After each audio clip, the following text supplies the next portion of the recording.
Hey, welcome back to the channel. Thank you so much for watching my last video. We took most of the wrap off and we found some damage on the car in the front, the bumper area, headlight assembly area. I did locate another bumper. It's different. It's a Porsche 986 Boxster S model, which does fit the car. It is a little bit different than the original 996. Guys, tell me what you think of this bumper, and it's probably the direction we're going to go on this car. Here's our original 996 bumper. Here is our replacement off of a 986 Boxster S. They're very close. The one that we got off the Boxster is in a lot better shape. It is the correct Arctic silver, and the back of it, everything looks to be pretty decent shape. Nothing broken. Now we look at our old bumper, and we've got all sorts of broken and mangled bits behind here and cracks in the bumper. And it's been repainted up here. At some point it had some kind of front end damage, and it looks like they used a rattle can to fix it. So anyway, I think this is going to be a better look. Now, it isn't perfect. It does have its own little scratches, etc. We'll make it look the best we can, but we're doing this on the cheap. So since I've got the bumper off, we're going to go ahead and pull this air diverter off and get to the condenser and the radiator so we can clean all the junk that's probably behind it. Stay tuned.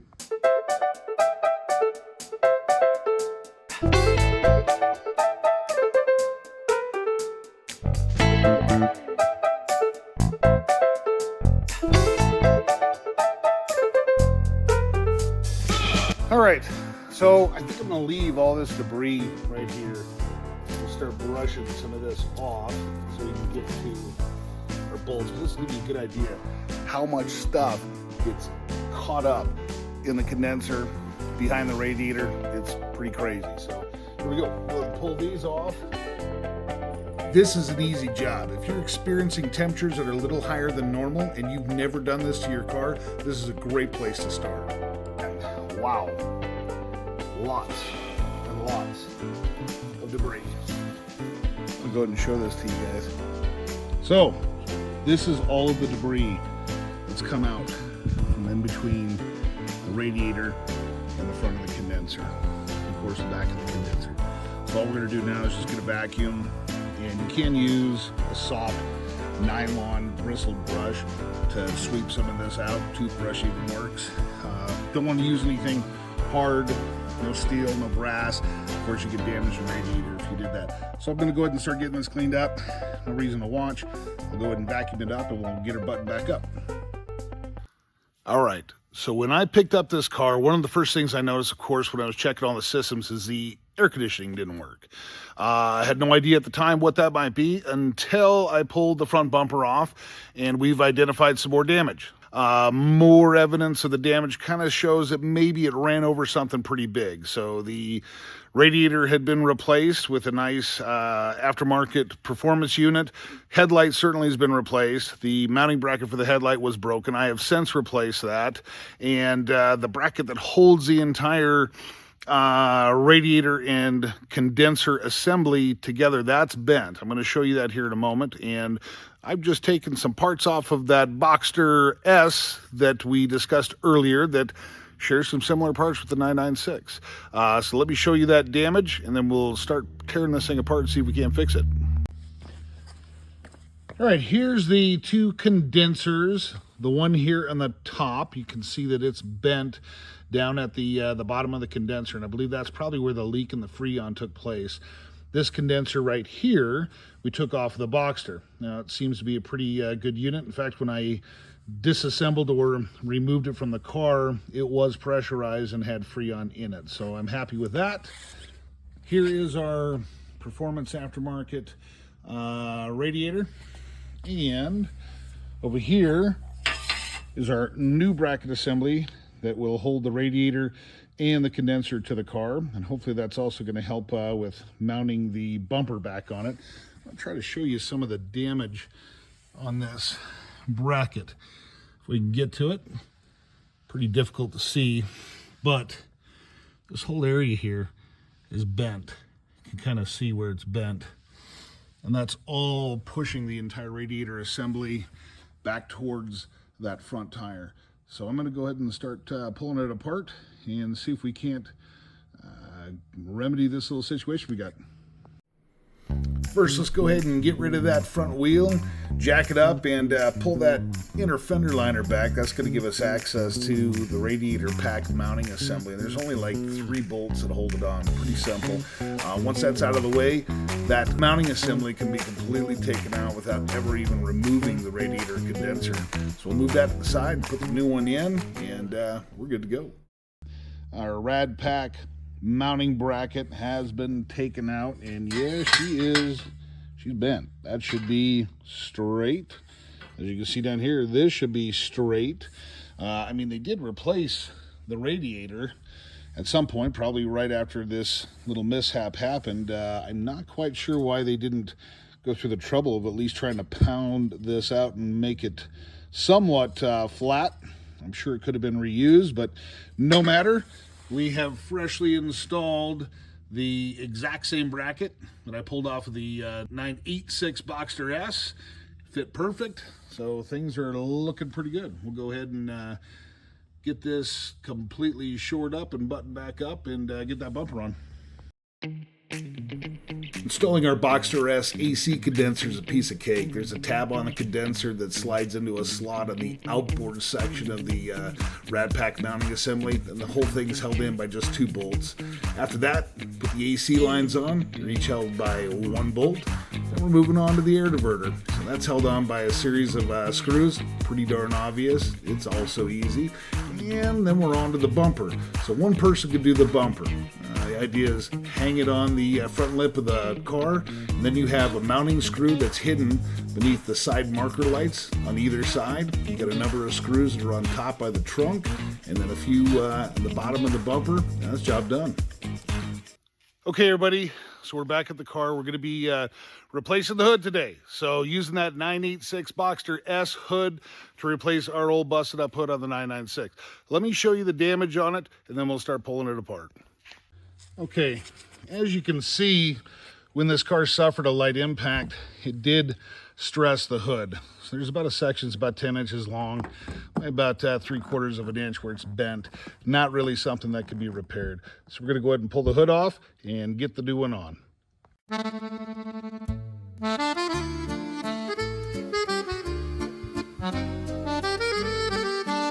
For those of you that have replaced a hood, you know. For those of you that haven't, well, it's a pain in the ass. This little waltz procession took about an hour to adjust the hinges and get the gaps just right. It was a major bugger.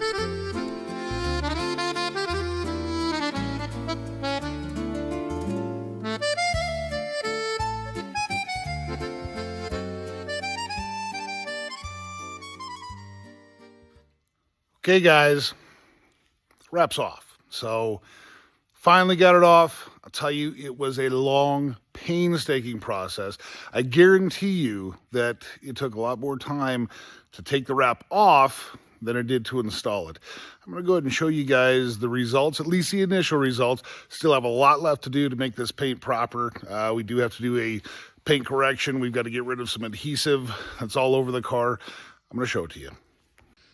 All right, here we go. Wrap is off. Now, of course, when we took the wrap off, we identified some damage.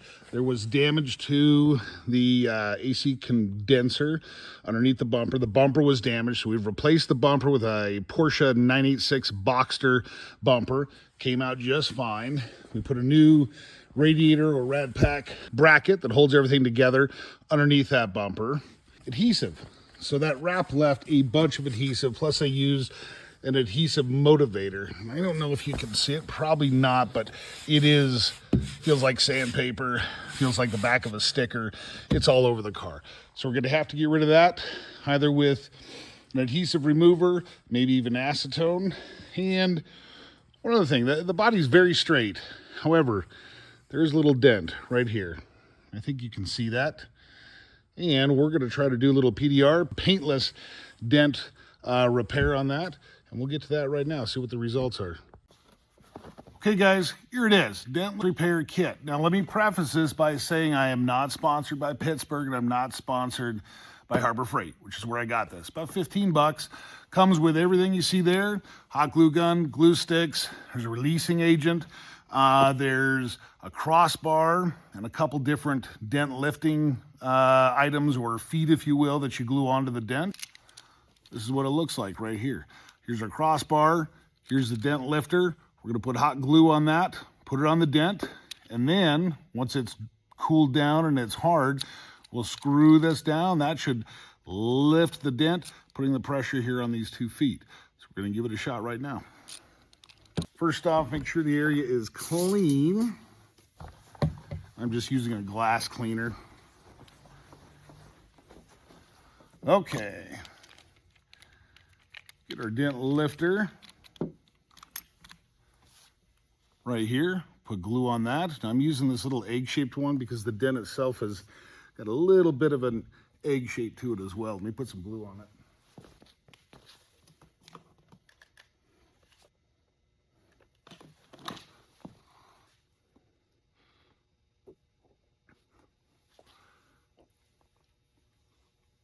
Wait for this guy to cool off and then we'll be ready to pop it. Okay, cool to the touch now. So we'll go ahead and put our crossbar over it. We can adjust the feet however we want. I think I'm gonna leave it fairly close to the dent. We'll lock it down. Then put our tensioning nut on it. Here we go. We're gonna go nice and slow.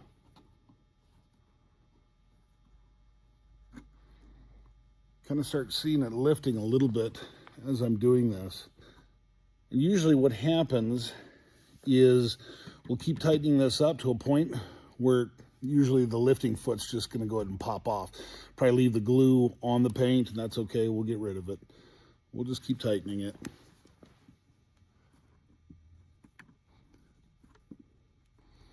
Leave it there for a second, grab a light. It looks like it's lifting.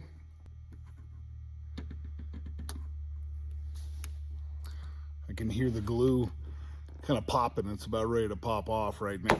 Oh, there it goes. Okay. That's off. Now I'm going to put some adhesive or glue removing agent on it. We'll let it sit, we'll peel it off and see what we got. So this is what the kit comes with. And we'll brush it all the way around the outside. It's basically acetone. So it softens up the glue, hopefully gets underneath the glue, and then we can pull it off. Okay, moment of truth. It's been just a couple minutes. I think it's probably ready to go. So there it goes. It's off. You wipe it down. Take a look. Much better, guys. I'm going to turn the camera around so you can see it. Moving the camera around so you can kind of see. I mean, you can still see kind of where it was at, but it no longer shows up like a dent. I mean, before it was, that's the first thing you see when you walk up to the car on the driver's side, but now pretty unnoticeable. It's certainly still there, but not a bad $15 fix. All right, we're making some progress now. I spent the next hour removing all the old adhesive left behind by the vinyl wrap. And I can tell you one thing, this is not a job for Windex. So, what did I use? Here it is, good old Goo Gone. I'm kidding, I didn't use this stuff. This might be good for taking the sticker off of a water bottle. If you tried using this on a car, it's gonna take you till next century to finish it. So what did I use? Good old acetone. And I know everybody in the comments is gonna flip out and go crazy and go, oh my gosh, why would you ever put acetone on your finish? Well, there's 3 reasons. First and foremost, this stuff works. Took all the adhesive off. Second, it evaporates so quickly that it'd be hard pressed to actually damage the paint before it evaporates. And third, after I was done applying the acetone, getting rid of the adhesive, I cleaned everything with glass cleaner. That's how it's done. Well, the paint. Well, the paint's in really good shape for a 25-year-old car, I can tell you that. However, we are going to take it a step further. We're going to do a full color correction. It's going to start with a clay bar treatment, followed by a light compound and polish just to get rid of any swirls that might be in the clear coat. And we're going to follow that up with a protectant, a good old wax, and a buff. So let's get started. Now, as far as product is concerned, there's tons of them. There's countless different products out there. And I encourage each and every one of you, if you're a professional or an amateur that just knows what you're doing, or you found a product that you like, tell us about it in the comments. I'm going to tell you about what I use. Let me preface this by saying I am not sponsored by these guys at all, but I do like their products. So because we don't have to go real deep into this clear coat to correct it, I'm going to start with Chemical Guys number 34 hybrid compound. What's nice about this product is it's opaque white. Now, as we start working the finish, we're going to see this white compound everywhere. And when the compound has done its job, it turns clear. It's really easy. You just keep going until it's clear. Once it's clear, wipe it off, move on to the next spot. So once we've done the entire car with this number 34 hybrid compound, I'm going to go back. We're going to hit it with this number 38 polish. All right, once we've done that, then we'll go ahead and hit it with whatever wax we want to use. And I guess we'll get to that soon. So let's get moving. Okay, we got our oscillating buffer right here. And we've got some Chemical Guys polishing pad conditioner. So I'm going to spray a couple sprays of that on it. So lubricate our pad, and then we'll put our compound on and go for it. And then I'm going to make a pattern on the pad so you can see it. We're just going to put little pea-sized drops in the middle, and then 4 around the edge, kind of just like that. There we go. So I like to put the pad on there, kind of manually work the product first before I turn it on. I'm starting with a really slow speed just to get the product all over the area, then we'll speed it up.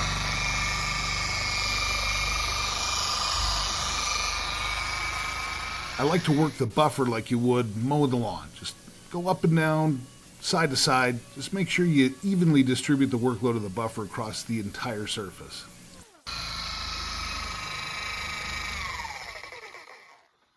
Okay, like I said, product went from white opaque to clear, so it's done its job.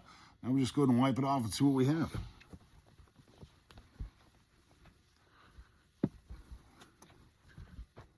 Oh boy, guys, that is much, much, much better. So now it's time to do the entire car. I'm going to do it in time lapse so you don't have to sit here for hours with me. You can see it sped up.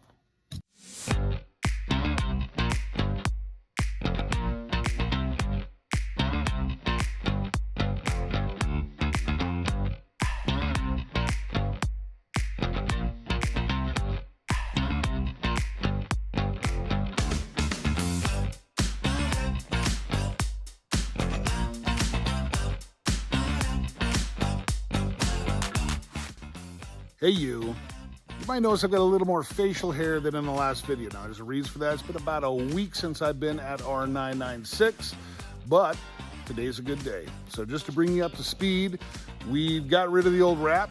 We got rid of all the adhesive that was left on the finish using acetone. We did our color correction, which included clay barring the entire car, doing a compound buff on the entire car, as well as a polish.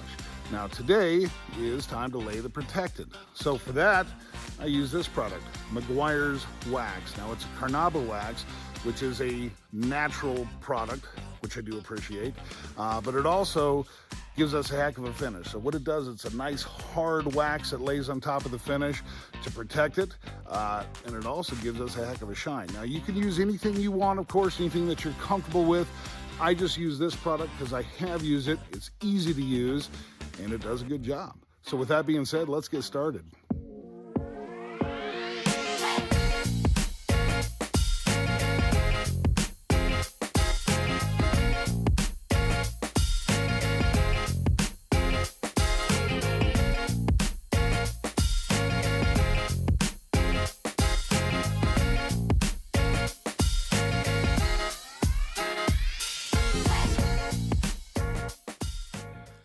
Okay, all the wax has been applied to the car, and I wanted to give you guys an idea of what it looks like once it's applied and it's dry. So let's talk about the wax a little bit. When I say put it on thin, put it on thin. You can see that it's quite thin on the surface of the car. Might be difficult to see in the video, but it is really, really thin. And the reason for that, this stuff kind of works on the microscopic level, if you will. If you were to put your paint under a microscope, it's going to look like mountainous terrain. So when you apply thin layer of wax, you're filling that all those valleys, etc., and protecting the paint. So when we go to buff it off, should have a nice flat finish. Another thing to consider is all of your rubber trim around the car. Okay, if you can, avoid getting wax on that rubber. It's very difficult to get rid of it, and it's going to show up like a white chalky mess on your black rubber. So keep your wax away from the rubber. Now that it's dry, let's move on to the painful part, which is buffing all this off by hand with our microfiber towel. Let's get to it.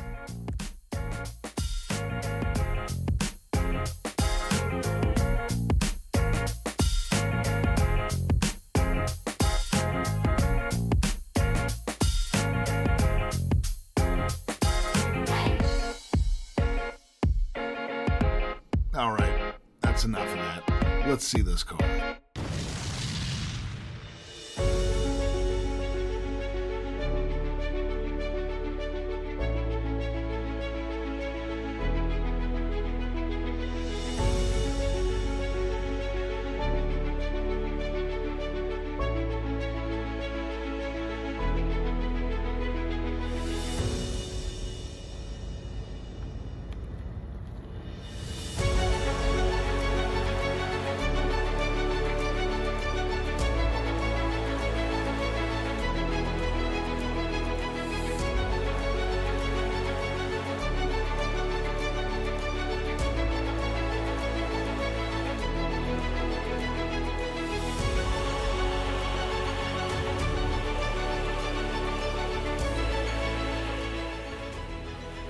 Hey, I want to thank you for joining me on our journey of our Porsche 996. Now, I've got another video planned. It's about a month and a half out. It's going to be performance oriented. So I've got an idea to make our quite little 996 a little bit louder. I hope that's not too much of a giveaway. I also have a cheap idea for making it feel a little peppier. That's going to be a lot of fun. So for now, if you would, I appreciate it if you would like, comment, anything you've got to say. I want to hear about it. And if you haven't already, please subscribe to the channel. It helps a ton. Cheers.